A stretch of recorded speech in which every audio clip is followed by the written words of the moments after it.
Hello everyone, welcome to my channel English Literature Made Easy with Saswati. In today's video, I will discuss about the theatre of the absurd, which is one of the most important topics in English literature. So I will begin with what is theatre of the absurd. I will talk about who coined the term, some of the characteristics of the plays of the theatre of the absurd, and then I will discuss Samuel Beckett's play Waiting for Godot, which is the first theatrical success of the plays of the theatre of the absurd. So do stay tuned and watch the video till the end. So let's first see what is theatre of the absurd. The theatre of the absurd is a post-World War II label given to a number of plays written by European playwrights in the late 1950s. Now let's see who coined the term. The term theatre of the absurd was coined by professor and dramatist Martin Esslin in his 1962 book, The Theatre of the Absurd. Now let's see what does it mean. According to Martin Esslin, the term absurd means something that has no purpose, no goal, no objective. As examples, Martin Esslin talked about the plays of Samuel Beckett, Arthur Adamov, Eugene Ionesco, Genet, Harold Pinter, Tom Stoppard, Edward Albee, Gunter Grass, and so on. But the question is, why these plays are called absurd? You must understand that their plays are called absurd because they share the common belief that the world is meaningless and human beings has no purpose in this meaningless world. Now let's look at some of the characteristics of the plays of the theatre of the absurd. So the first characteristic is these plays are influenced by the ideas of existentialism. Existentialism is a 20th century philosophical movement and it looks at human existence as rather problematic and confusing in a world that is apparently meaningless and absurd. So it is evident that the plays of the theatre of the absurd present human existence as utterly meaningless and purposeless.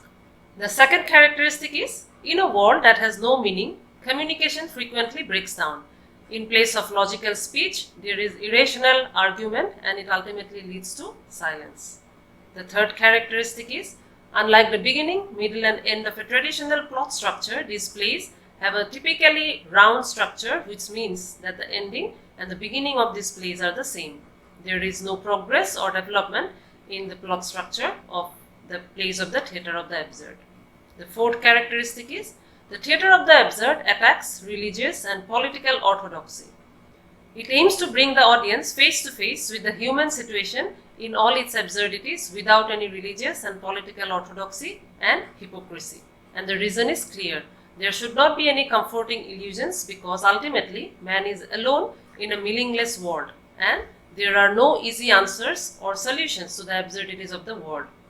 So if you see, the plays of the theatre of the absurd offer a sense of freedom and liberation at the end, as they present the world as it is, in its true, bare and actual form without any illusions, solutions or false mediators. Eugene Ionesco's play, The Bald Soprano, which was published in 1950, was the first to popularize the style of the theatre of the absurd. Now let's try and analyze Samuel Beckett's play, Waiting for Godot, which was the theatre of the absurd's first theatrical success. Waiting for Godot was written originally in French by Irish writer Samuel Beckett. The original French title was An Attendant Godot. Then Beckett himself translated it into English and subtitled it as a tragicomedy in 2 acts. It was performed for the first time in Paris in 1953. The play shocked its audience as they found it to be rather unconventional. But when it was performed for prisoners in Germany and in the United States, the prison inmates could identify with the play as they understood the concept of waiting. The play had such a profound impact on the inmates of the San Quentin prison in the United States that they started a drama group in the prison and produced 7 of Beckett's works themselves. So keep this background information in mind and now let's look at the play itself, Waiting for Godot by Samuel Beckett. Now first let's look at the characters of the play. So there are a total of 6 characters in the play, but out of these 6 characters, only 5 characters appear on the stage. Moreover, these characters are not developed like the characters of the traditional drama. So the first character is Vladimir, who is also called Didi. The second character is Estragon, he is also called Gogo. Vladimir and Estragon are two tramps and they are companions and they both wait for Godot. The third character is Pozo. He is pompous and he becomes blind later in the play. The fourth character is Lucky. Lucky is Pozo's servant. He is tied up and burdened. He becomes dumb later in the play. The fifth character is the boy. He does not have a name. He is simply called the boy.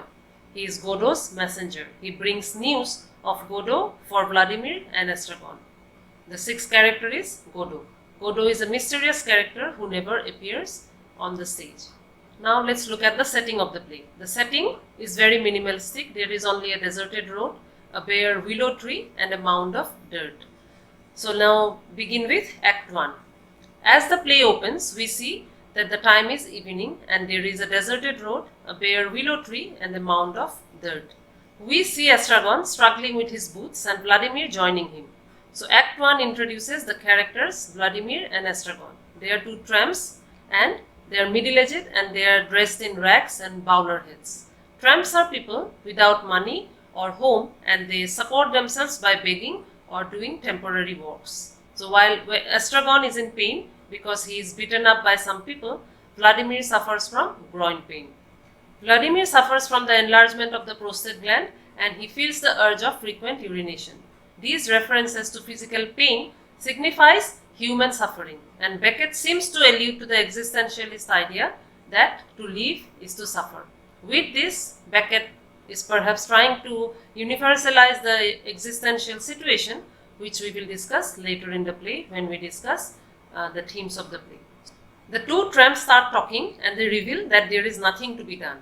These words, nothing to be done, will echo again and again in the play and it very well conveys the theme of the play. Unlike traditional plays where you have serious action and meaningful dialogues, here in Waiting for Godot, you have meaningless dialogues and actions and there is nothing to be done by the characters. Getting bored, Estragon wants to leave, but Vladimir reminds him that they cannot leave because they are waiting for Godot. Just like the words nothing to be done, the words we are waiting for Godot is repeated throughout the play. But they are not sure if they are waiting in the correct place or if it is the correct day of appointment with Godot. So they keep contradicting each other about the time and place of their appointment with Godot, but still they wait. And since the two have nothing to do, they just pass their time by pulling their boots and trousers, exchanging hats and sticks, playing games or munching carrots as they wait for Godot. These clownish antics by these tramps remind us of the comedy duo Laurel and Hardy. But since it is a tragicomedy, though not in the traditional sense of drama but in the absurdist sense, soon that laughter turns bleak. And Beckett makes us aware how absurd and ridiculous human condition is. When, at one point, Estragon is frustrated and he says, "Nothing happens. Nobody comes, nobody goes. It's awful." Estragon even suggests hanging themselves from the tree and they both like the idea, but they cannot decide who should go first. So they decide to wait and see what Godot says. The two tramps hear a terrible sound and Lucky enters the stage. Lucky is loaded down with bags and he has a rope tied around his neck. Pozo pulls him by the rope and beats him by a whip as he walks behind him. Pozo is a rich landowner and Lucky is his servant. Pozo abuses Lucky without any regard for his feelings as he sees Lucky as a beast of burden. Lucky, on the other hand, tries to impress Pozo in vain and does not put down his bags. This refers to the human tendency to be slaves to our burdens. Pozo's rope physically controls Lucky and it represents the obstacles to Lucky's freedom. Vladimir and Estragon wonder if Pozo is Godot, but he tells them that he is Pozo. Lucky follows Pozo's orders and sets up a stool for him and serves him chicken and drinks. Pozo throws the discarded bones at Lucky, but Estragon craves for those discarded bones and bites them. Lucky starts crying when he learns that his master Pozo wants to sell him away. Estragon feels pity for Lucky and he tries to wipe his tears, but then Lucky kicks him hard. This makes Estragon whine and cry in pain. Beckett gives us the impression of play within a play when Pozo commands Lucky to dance and think, to which Lucky obliges. Lucky gives his performance, but as an audience, Estragon is not very impressed. Vladimir asks Pozo to tell Lucky to think, but Pozo says that he cannot think without his hat. So Vladimir puts Lucky's hat on his head and Lucky begins to think aloud, and he gives a long monologue without any apparent end. It may sound nothing more than gibberish, but it actually makes a statement about man and God. He comments on the arbitrary nature of God. We are told that God exists, but we are not very sure about it. Then he talks about the decaying state of the earth as well as the human condition to die and fade away. God or religion cannot help mankind in such a world. Lucky stops only when Vladimir takes the hat back. It seems that Pozzo and Lucky appear mainly to entertain Vladimir and Estragon. When Pozzo and Lucky leave, the two tramps say that their presence helped them pass their time. Then a boy appears. He is Godot's messenger.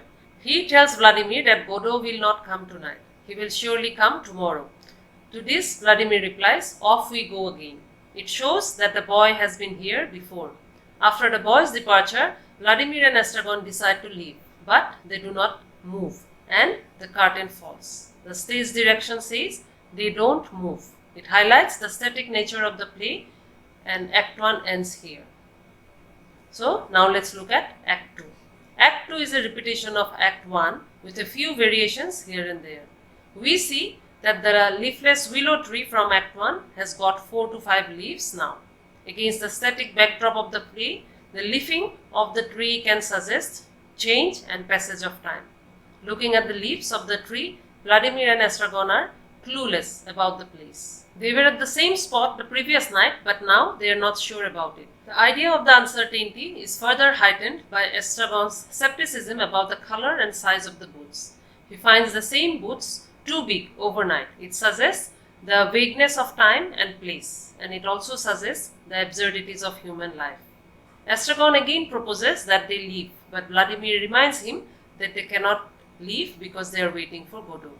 To pass their time, the two tramps decide to reenact a Lucky Pozzo episode, with Vladimir choosing to play Lucky. He asks Estragon to curse him like Pozzo curses Lucky. They also play games and do breathing exercises to fill the void. Pozzo and Lucky appear again on stage, but now Pozzo is blind and he is led by Lucky. Lucky, on the other hand, has turned dumb. The rope has also become much shorter. Their roles seem to get reversed because now the master has become his servant's dependent. So now Pozzo is no longer Lucky's superior because they both are afflicted with physical limitations. And the shorter size of the rope suggests that the inequality between them has lessened. Meanwhile, Pozzo falls and shouts for help. Vladimir tries to pull him up, but he himself falls. He also shouts for help, and this time Estragon offers a helping hand, but he too falls down. Pozzo informs them that he woke up one fine day and found himself to be blind. He is now closely tied to Lucky. They both leave. After Pozzo and Lucky leave, the boy arrives again with the same message that Godot will not come tonight, but he will come tomorrow without fail. It is just a repetition of Act 1. Vladimir asks him whether Godot has a beard, to which the boy replies that Godot has white beard, which suggests that Godot does exist and that he is very old. Godot's existence is further implied when Vladimir tells the boy that he has seen Godot, but the boy does not confirm if that is actually Godot, and he runs away from there. It is night and Vladimir and Estragon again consider hanging themselves, but they have no rope. So they decide to bring some rope tomorrow when they return to wait for Godot. They both decide to leave, but they do not move, and the curtain falls. So the pattern is repeated, and once again it highlights the static nature of the play. In the beginning of the video, I was talking about some of the characteristics of the theatre of the absurd. Now let's try and analyze Samuel Beckett's play, Waiting for Godot, as a play of the theatre of the absurd. The plays of the theatre of the absurd are influenced by the ideas of existentialism. Existentialism looks at the world as meaningless and absurd. In such a meaningless world, human existence is also meaningless and devoid of any purpose. According to the existentialist idea, we are born into this world without our own will or choice, and we die without our own will or choice. So we do not have any control over our own life and death. We are just helplessly trapped within our body and between birth and death. So naturally we will feel utterly helpless, ridiculous and absurd. In such a situation that is thrust upon us, Waiting for Godot is a quintessence of existentialism because it deals with this idea of the meaninglessness of human existence as well as the irrationality of time and events. As the title suggests, the primary focus of the play is waiting. Though Estragon repeatedly requests to leave the place, Vladimir constantly reminds him that they cannot leave because they are waiting for Godot. But they do not have any idea who is Godot because he never appears and they don't know if Godot exists. And even if he does, what do they expect from Godot? They don't know. They do not know which day it is or if they are waiting at the right spot or right time for that matter. Everything is uncertain about them. They cannot remember the events of Act 1 in Act 2 and end up repeating the same events in Act 2. They do not remember anything about the past and know nothing about the future. They just wait, even if that wait lingers till eternity and for nothing at all. This meaningless repetitive act reminds one of Albert Camus' essay, Myth of Sisyphus, where Camus has summarized his philosophy of the absurd. As per the Greek myth, Sisyphus forever rolls a stone up a hill to avoid death, and when it rolls back down, he rolls it up again, though he is aware that it will never reach the top. Vladimir and Estragon's meaningless repetitive acts reminds one of Sisyphus's futile repetitive act. It highlights the absurdity of human existence and it presents life as a series of meaningless repetitive activities. In Waiting for Godot, language is not used as a tool of communication or conceptual thought. Rather, the use of language is irrational and meaningless, just as the world, which is absurd and has no meaning at all. So it presents an awful world where nothing happens, nobody comes, nobody goes. So communication between people becomes empty and blank. There is repetition. Whatever one character says, the other just repeats. There is no grammatical structure or punctuation marks in the speeches of the characters. Lucky's long monologue is devoid of any grammatical, logical structure which makes it sound like gibberish. In fact, the action of the characters contradict their own words when at the end of each act the two tramps say, "Let's go," but the stage direction informs us that they don't move. In a world steeped in uncertainty, language and communication is bound to have no meaning and certainty. Now let's talk about the plot structure of the play. Unlike the beginning, middle and end of a traditional plot structure, the plays of the theatre of the absurd have a typically round structure. It means that the ending and the beginning of the plays of the theatre of the absurd are the same. There is no progress or development in the plot structure. Samuel Beckett's Waiting for Godot is a play where the beginning and the ending is the same. The two tramps, Vladimir and Estragon, keep on waiting for Godot, but Godot never comes to meet them. This waiting continues throughout Act 1 and 2 and beyond. The stage directions at the end of both the acts says they don't move. It highlights the static nature of the play where nothing happens and nothing is to be done by the characters. In an interview, Samuel Beckett was asked, what did he try to say through the play Waiting for Godot? And he replied, "If I knew, I would have said that." So it pretty much talks about the plot of the play. The plays of the theatre of the absurd present the world as it is, in its true, bare and actual form, without any illusions, solutions or false mediators. It highlights the actual state of the post-war modern society in which we belong. It talks about our collective anxiety, loneliness, insecurity, depression and alienation. And all these are presented as it is, without any religious and political hypocrisy and illusion. We are brought face to face with the absurdity of the human condition through the two tramps' endless waiting, physical and mental suffering, and nonsensical dialogues and silences. So that's all for today's video. I hope you liked it, and if you liked it, then do like it, share it, subscribe to my channel, and don't forget to hit the bell icon so that you receive all the updates regarding my upcoming videos. And also do follow me on Instagram and my Facebook page, English Literature Made Easy with Saraswati, so that you get literary updates and quizzes every day. So I will see you soon in another video with a new topic. Till then, take care of yourselves. Bye-bye.